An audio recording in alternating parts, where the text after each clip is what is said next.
الوضع البدني غير جيد للفريق.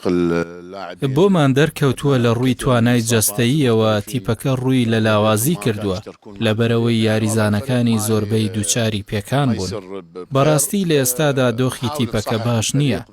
هەوڵ دەدەین گۆڕانکاری لە شێوازی ڕاهێنانەکان بکەین و یانەکە بەرەو باشی بەرین و دۆخەکەش بەرەو باشی دەڕوات لە چاو ئەو کاتێ تیپەکەمان گرتە دەست، چونکە پێشتر یانەکە بە دۆخێکی خراپی هونەری و تاکتیکی تێپەڕ دەبوو.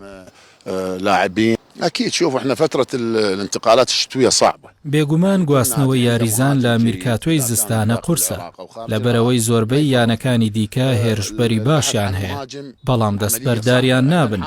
گەڕان بە دوای هێرشبەرێکی باش زۆر قورسە، بەڵام لە هەوڵداین بۆ گواستنەوەی هێرشبەرێک جا نێوخۆیی بێت یان پیشەگەر. ئێمە ئامانجمان ئەوە نییە تەنیا هێرشبەرێک بگوازینەوە، بەڵکو ئامانجمان ئەوەیە هێرشبەرێکی زۆر باش پەلکێش بکەین.